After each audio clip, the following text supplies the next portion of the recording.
ये कहानी है एक ऐसे गांव की जहां प्रकृति रूठी हुई थी और जीवन एक कठिन परीक्षा बन गया था। सूखे ने खेतों को बंजर कर दिया था और कर्ज का बोझ हर घर पर छाया हुआ था। इसी गांव में अपनी टूटी हुई झोपड़ी के पास सोहन अपने सूख चुके खेतों को देख रहा था। उसके माथे पर चिंता की गहरी लकीरें थी और दिल में एक अनजाना डर। सोहन, कुआं बिल्कुल सूख गया है, एक बूंद पानी भी नहीं बचा।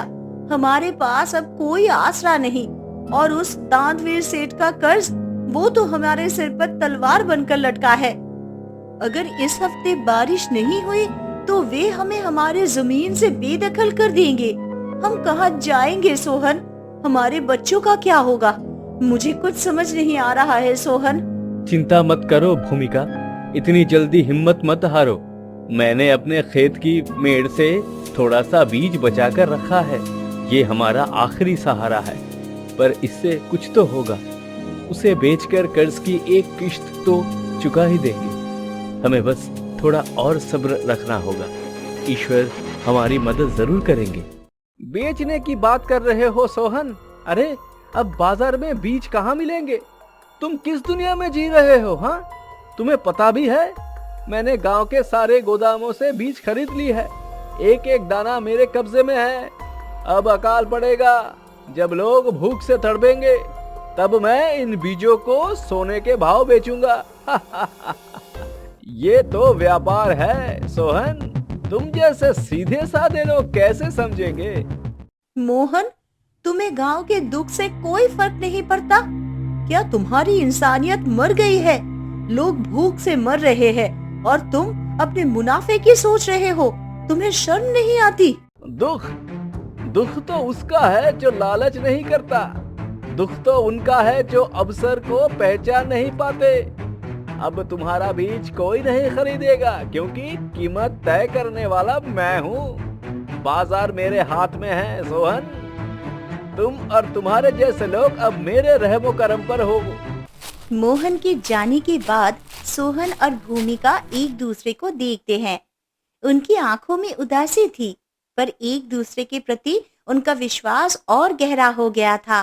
वे जानते थे कि ये लड़ाई सिर्फ सूखे और कर्ज की नहीं, बल्कि लालच और इंसानियत की भी थी। उन्हें नहीं पता था कि आगे क्या होगा, पर वे हार मानने को तैयार नहीं थे।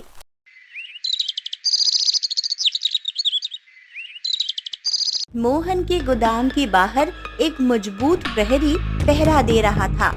ये गोदाम मोहन के लालच का प्रतीक था, जहां उसने अकाल के समय लोगों की भूख का फायदा उठाने के लिए बीज जमा कर रखे थे। भीतर मोहन अपने मुनाफे के सपने बुन रहा था, जबकि बाहर गांव के लोग दाने दाने को तरस रहे थे। अरे मोहन बेटा, मेरे बच्चे 3 दिन से भूखे हैं। सुना है तुम्हारे पास बहुत बीज है, बस एक मुट्ठी दे दो बेटा, मैं दुआ दूंगी तुम्हें। मेरा बेटा, मेरी बहू सब भूख से तड़प रहे हैं। हमने कई दिनों से कुछ नहीं खाया, बस थोड़ी सी दया कर दो बेटा। तुम्हारे इस छोटे से दान से शायद मेरे बच्चे की जान बच जाए। मैं तुम्हें कभी नहीं भूलूंगी। ईश्वर तुम्हारा भला करेगा बेटा। मुट्ठी? जाओ यहाँ से। मुफ्त का बीज बांटने के लिए मैंने ये गोदाम नहीं बनाया। ये मेरा व्यापार है, मेरा मुनाफा। तुम्हें क्या लगता है मैं यहाँ दान पुण्य करने बैठा हूँ?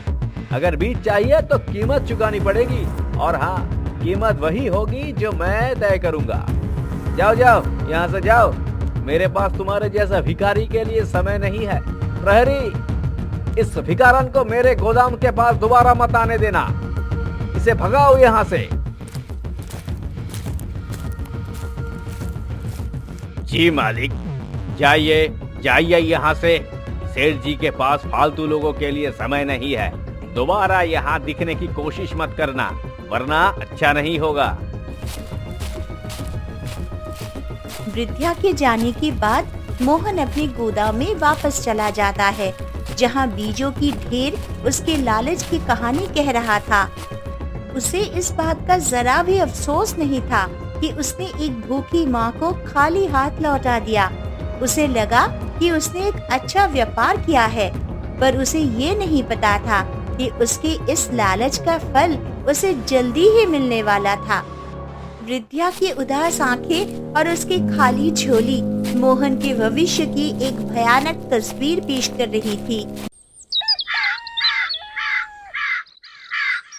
सोहन की झोपड़ी के अंदर गरीबी और भूख के बीच भी आशा की एक छोटी किरण टिमटिमा रही थी। सोहन और उसकी पत्नी भूमिका अपने आखिरी सहारे बीजों से भरे एक छोटे मिट्टी के घड़े को देख रहे थे।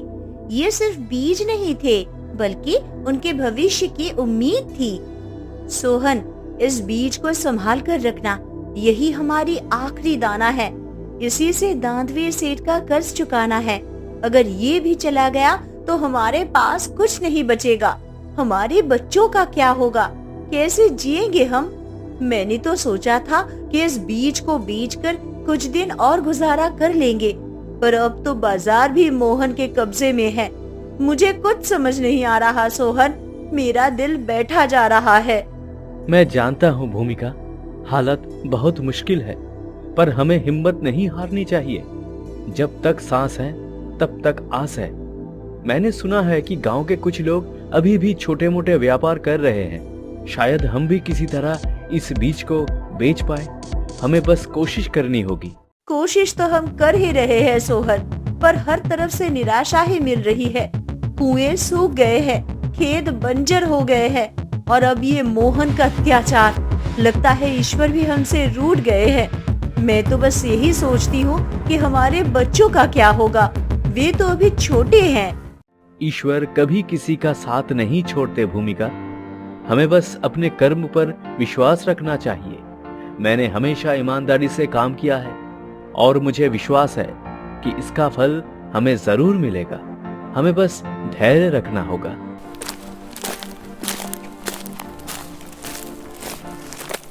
बेटा, मुझे किसी ने बीज नहीं दिया। मेरा बेटा भूखा मर रहा है। मैं हर दरवाजे पर गई, हर किसी से भीख मांगी, पर सबने मुझे खाली हाथ लौटा दिया। मोहन ने तो मुझे धुतकार कर भगा दिया। उसने कहा कि मेरे जैसे भिखारियों के लिए उसके पास समय नहीं है।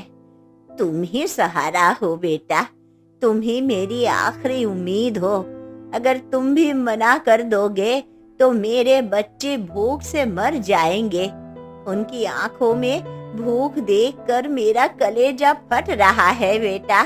माँ जी, हम खुद, हमारे पास भी तो बस यही बचा है। मैं जानती हूँ कि आपकी हालत बहुत खराब है, पर हमारे पास भी तो बस यही थोड़ा सा बीज बचा है। इसी से हमें अपना कर्ज चुकाना है। अगर हम ये भी दे देंगे तो हम क्या करेंगे माँ जी? भूमिका चुप। माँ जी, ये लीजिए। ईश्वर भूखों को नहीं मारता, पर हम इंसानियत को नहीं मार सकते। अगर हम इस मुश्किल घड़ी में एक दूसरे की मदद नहीं करेंगे तो फिर इंसान होने का क्या फायदा? ये बीज हमारे लिए भी कीमती है, पर आपकी जरूरत हमसे ज्यादा है। आपके बच्चों का पेट भरना ज्यादा जरूरी है। मुझे विश्वास है कि ईश्वर हमारी मदद जरूर करेंगे। तुमने अपना आखिरी सहारा मुझे दे दिया बेटा। मैं तुम्हें कभी नहीं भूलूंगी। ईश्वर तुम्हारा भला करेगा। तुम्हारा ये त्याग व्यर्थ नहीं जाएगा। मैंने कभी नहीं सोचा था कि इस गांव में भी कोई इतना दयालु होगा। मोहन जैसे लोग तो सिर्फ अपने बारे में ही सोचते हैं, पर तुम तो सच में इंसानियत की मिसाल हो। मैं तुम्हें दिल से दुआ देती हूँ बेटा। माँ जी, ये सब ईश्वर की ही कृपा है। हम तो बस अपना फर्ज निभा रहे हैं। आप चिंता मत कीजिए, सब ठीक हो जाएगा। बस हिम्मत मत हारिए। सोहन, तुमने ये क्या किया?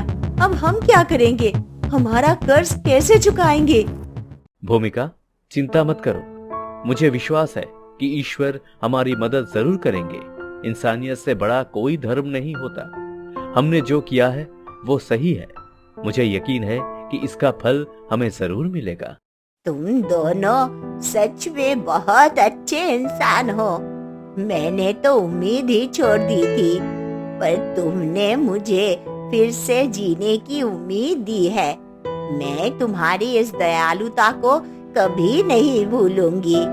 वृद्धा सोहन और भूमिका की दयालुता से अभिभूत होकर उन्हें एक अजीब से मुस्कान के साथ देखती है, जैसे उसमें कोई गहरा रहस्य छिपा हो, और फिर धीरे से चली जाती है।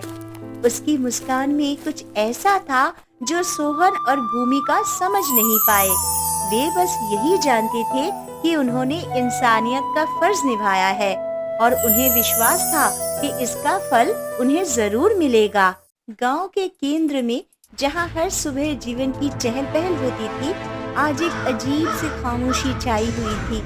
सभी गांव वाले एक साथ जमा थे। उनके चेहरे पर चिंता और उत्सुकता का मिश्रण था। हर कोई जानता था कि आज दांतवीर सेठ सोहन से अपना कर्ज वसूलने आने वाले थे, और इस सूखे के माहौल में सोहन के पास कुछ भी नहीं था।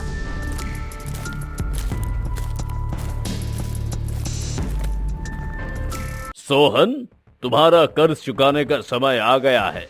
मैंने तुम्हें कई बार मोहलत दी, पर अब और नहीं। मेरे पास तुम्हारी जमीन के कागजात हैं। क्या तुम मुझे मेरा पैसा दोगे, या मैं तुम्हें बेदखल कर दूं? ये गांव वालों के सामने मेरा आखिरी फैसला है। बताओ, क्या है तुम्हारा जवाब? सेठ जी, मुझे थोड़ा समय दीजिए। इस सूखे में मेरे पास कुछ भी नहीं बचा। मेरे खेत बंजर हो गए हैं, और जो थोड़ा सा बीज था वो भी मैंने एक भूखी माँ को दे दिया। मेरे पास सच में कुछ नहीं है। बस थोड़ी और मोहलत दे दीजिए। मैं आपकी एक एक पाई चुका दूंगा। मोहलत? कैसी मोहलत? मैंने तुम्हें पहले भी कहा था, व्यापार में कोई दया नहीं होती। तुम जैसे गरीब लोग हमेशा बहाने बनाते हो। मुझे तुम्हारे बहाने नहीं सुनने। मुझे मेरा पैसा चाहिए, या फिर अपनी जमीन से हाथ धो बैठो। मुनीम, कागजात निकालो। उस पल गांव में एक चमत्कार हुआ। वही वृद्धा, जिसे सबने एक साधारण भिखारी समझा था, एक दिव्य शक्ति के रूप में सामने आई। उसकी उपस्थिति से पूरा वातावरण पवित्र हो गया। बस करो दांतवीर, परीक्षा पूरी हुई। अब और किसी को कष्ट देने की जरूरत नहीं। देवी, मुझे क्षमा करे। मैं नहीं जानता था कि आप। हाँ सोहन, मैं तुम्हारी दयालुता की परीक्षा लेने आई थी। और दांतवीर, तुम मेरे भेजे हुए दूत हो। मैं तुम्हारे माध्यम से देख रही थी कि विपत्ति के समय कौन लालच करता है और कौन त्याग। मैंने देखा कि मोहन ने अपने लालच में इंसानियत को भुला दिया, जबकि तुमने सोहन अपने आखिरी दाने का भी त्याग कर दिया। तुमने अपनी भूख से ज्यादा एक भूखी माँ के बच्चों की चिंता की। यही सच्ची इंसानियत है। देवी, ये सब आपकी कृपा है। मैंने तो बस अपना फर्ज निभाया। हमें विश्वास था कि ईश्वर हमारी मदद जरूर करेंगे। तुम्हारा विश्वास सही था भूमिका। इंसानियत से बड़ा कोई धर्म नहीं होता, और त्याग से बड़ा कोई दान नहीं। अब समय आ गया है कि इस परीक्षा का परिणाम घोषित किया जाए। दांतवीर, अपना काम पूरा करो। इस महापरीक्षा का परिणाम अब सामने आने वाला था। सोहन का त्याग और मोहन का लालच, दोनों का फैसला अब देवी के हाथों में था। गांव वाले इस दिव्य न्याय के साक्षी बनने वाले थे। गांव के सूखे खेतों में, जहां कभी निराशा का साया था, आज आशा की नई किरण फूटने वाली थी। देवी की परीक्षा का परिणाम अब सामने आने वाला था, और सोहन का त्याग उसे एक अप्रत्याशित पुरस्कार दिलाने वाला था। सोहन, तुम्हारा कर्ज माफ किया जाता है। ये जमीन अब हमेशा तुम्हारी ही रहेगी। ये देवी का आदेश है। मैंने तुम्हें जो भी कष्ट दिए उसके लिए मुझे क्षमा करना। मैंने अपने जीवन में कभी ऐसी दयालुता नहीं देखी थी। देवी ने मुझे ये एहसास कराया कि धन से बढ़कर इंसानियत है। कर्ज माफ? हे ईश्वर, ये तो चमत्कार है। सोहन, मैंने कहा था ना, ईश्वर हमारी मदद जरूर करेंगे। हमारी मेहनत और ईमानदारी का फल हमें मिल ही गया। अब हम अपने बच्चों को भूखा नहीं सोने देंगे। ये हमारी नई शुरुआत है सोहन। मैं विश्वास नहीं कर पा रहा हूँ भूमिका, ये सब देवी की कृपा है। हमने तो बस अपना फर्ज निभाया था। सेठ जी, आपका बहुत बहुत धन्यवाद। आपकी आंखों में आज जो पश्चाताप दिख रहा है वही असली बदलाव है। और सुनो, देवी ने तुम्हारी मेहनत और त्याग के लिए ये उपहार भेजा है।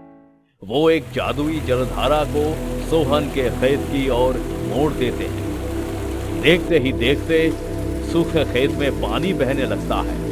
मिट्टी तुरंत पानी सोख लेती है और बंजर जमीन में हरियाली की एक नई उम्मीद जाग उठती है। ये सिर्फ पानी नहीं, ये तुम्हारे विश्वास और इंसानियत का प्रतीक है। ये तो चमत्कार है। अब हमारे खेत में कभी सूखा नहीं पड़ेगा। भूमिका, देखो, हमारे खेत में फिर से जीवन लौट आया है। हम फिर से फसल उगा सकेंगे। हम फिर से खुशहाल जीवन जी सकेंगे। हाँ सोहन, ये सब हमारी ईमानदारी का फल है। देवी ने हमें कभी नहीं छोड़ा। मुझे हमेशा से पता था कि अच्छाई कभी व्यर्थ नहीं जाती। देवी ने मुझे ये भी बताया कि अब से मैं अपने व्यापार में ईमानदारी और दयालुता को अपनाऊं। मैं गांव वालों की मदद करूंगा और कभी किसी का शोषण नहीं करूंगा। मैं अपनी सारी गलतियों का प्रायश्चित करूंगा। ये सुनकर बहुत अच्छा लगा सेठ जी। मुझे विश्वास है कि आप एक अच्छे इंसान बन सकते हैं। हाँ सेठ जी, इंसानियत ही सबसे बड़ा धर्म है। सोहन और भूमिका के चेहरे पर अब चिंता की जगह असीम शांति और खुशी थी। उनके सूखे खेतों में बहती जलधारा उनके नए जीवन की शुरुआत का प्रतीक थी। जहां एक ओर सोहन को उसके त्याग का पुरस्कार मिला था, वहीं दूसरे ओर मोहन को उसके लालच का दंड मिलने वाला था। न्याय का चक्र घूम चुका था और अब मोहन की बारी थी। मैंने सही किया। सोहन जैसे मूर्ख लोग इंसानियत का पाठ पढ़ाते रहे और मैं अपनी दौलत बढ़ाई। अब जब अकाल पड़ेगा तो मैं इन चीजों को सोने के भाव बेचूंगा। मैं गांव का सबसे अमीर आदमी बनूंगा। कोई मेरा मुकाबला नहीं कर सकता। मोहन, खुशी मत मनाओ। वो देवी थी जिसने तुम्हें सजा देने के लिए मुझे भेजा है। तुमने इंसानियत को पैरों तले रौंदा है मोहन। प्रहरी, गोदाम का दरवाजा खोलो। ये क्या बकवास है सेठ जी? आप क्या कह रहे हैं? कौन सा देवी? और ये सोहन यहाँ क्या कर रहा है? क्या ये सब मेरी दौलत छीनने के लिए कोई साजिश है? जी मालिक, मेरा बीज, मेरी दौलत, ये क्या हो गया? मेरे सारे बीज सड़ चुके हैं। इसमें हजारों चूहे दौड़ रहे हैं। ये कैसे हो सकता है? ये सब झूठ है, कोई जादू है। तुमने इंसानियत को ताला लगाया था मोहन। तुम्हारा बीज तो सड़ना ही था। आज से तुम सब कुछ खो चुके हो। सोहन ने अपने आखिरी दाने का त्याग किया और तुमने लालच, ये है लालच का नतीजा। तुमने सोचा था कि तुम अपनी दौलत से सब कुछ खरीद सकते हो, पर इंसानियत और ईमानदारी का कोई मोल नहीं होता। नहीं, ये सच नहीं हो सकता। मेरा सब कुछ चला गया, मैं बर्बाद हो गया। मुझे माफ कर दो देवी, मुझे माफ कर दो। सोहन, मैंने बहुत बड़ी गलती की। मुझे एक मौका और दे दो, मैं सब कुछ ठीक कर दूंगा। मोहन, तुम्हें अपनी गलती का एहसास हो गया, यही सबसे बड़ी बात है। अब से तुम ईमानदारी से जीवन जीना। दौलत आती जाती रहती है, पर इंसानियत हमेशा साथ रहती है। हाँ मोहन, अब तुम्हें अपने कर्मों का फल भुगतना होगा।